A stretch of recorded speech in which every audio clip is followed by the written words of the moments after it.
Jóvenes, buenas tardes. Hoy martes 23 vamos a dar inicio a la sesión de clase número 8. Esta clase va a tratar sobre la definición de esfuerzo y resistencia en elementos mecánicos. ¿Qué es esfuerzo? En una clase anterior se puso un video donde se hacía la definición de esfuerzo. Vamos a retomar ese concepto para poder esclarecer la práctica calificada número 7, donde se hace uso de este concepto. Esfuerzo es la razón de una fuerza aplicada respecto al área sobre la que actúa. Generalmente el esfuerzo va representado por un símbolo griego, sigma, que es igual a decir esfuerzo, y el esfuerzo es igual a la fuerza sobre el área. Sus unidades de medida en el sistema internacional, la fuerza en newton y el área en metros cuadrados. ¿Qué tipo de esfuerzos conocemos o los que son más conocidos dentro de los cálculos que se van a emplear para diseñar una estructura metálica o cualquier elemento mecánico? Los tipos de esfuerzos generalmente son esfuerzos de tracción, de compresión, de flexión, de corte y de torsión.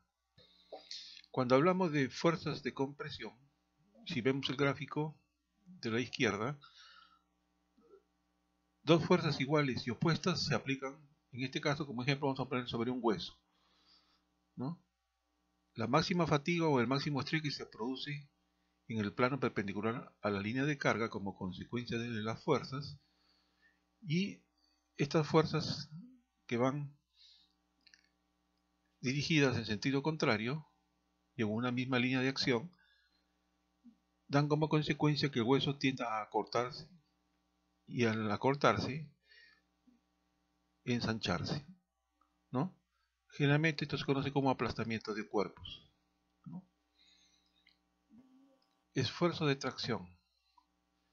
Las fuerzas de tracción son dos fuerzas iguales que se aplican, pero ahora en este caso en sentido contrario. En el ejemplo que estamos utilizando sobre el hueso. La máxima fatiga o el máximo estrés que se produce en el plano perpendicular a la línea de carga, como consecuencia, hace que el hueso tienda a alargarse y a hacerse más estrecho, ¿no? Esto se conoce como tracción. Cuando hablamos de tracción, estamos hablando de estiramiento por acción de una fuerza. Fuerza de cizallamiento. La fuerza se aplica perpendicular a la superficie del hueso. El máximo estrés o fatiga se produce en un plano paralelo a la línea de carga y la estructura se deformará internamente en forma irregular, ¿no? Esto se conoce como cizallamiento, ¿no?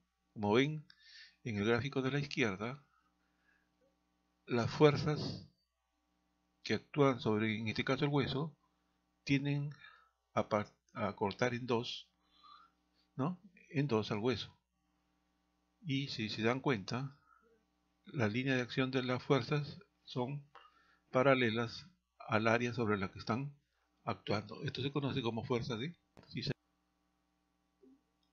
Ahora, cuando hablamos de fuerza de flexión,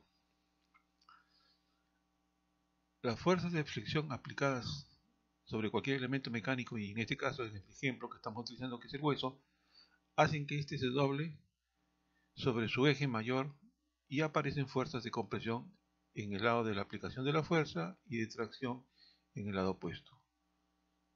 Por ejemplo, si se fractura en el antebrazo al caer y poner la mano en el suelo, este tiende a flexionarse, ¿no? Como ven en el gráfico de la izquierda, ¿no? Por acción de una fuerza, en este caso perpendicular al elemento o al hueso, hace que este se doble, ¿no? Tenga cierta doblez. Y por acción de esa cierta doblez, como ven, en la parte interna se producen fuerzas de compresión y en la parte externa se producen fuerzas de tracción. Estos se conocen como fuerzas de flexión que van a originar los esfuerzos de flexión. Este es a simple rasgos la definición de los tipos de esfuerzos aplicados sobre un elemento mecánico y que es parte de la sesión de clase de hoy día, más que todo para aclarar conceptos y poder desarrollar las prácticas en el cálculo de soldaduras, donde los cordones de soldadura van a estar sometidos justo a este tipo de esfuerzos, ¿no? Esfuerzos de tracción, de compresión, de flexión y de corte, ¿no?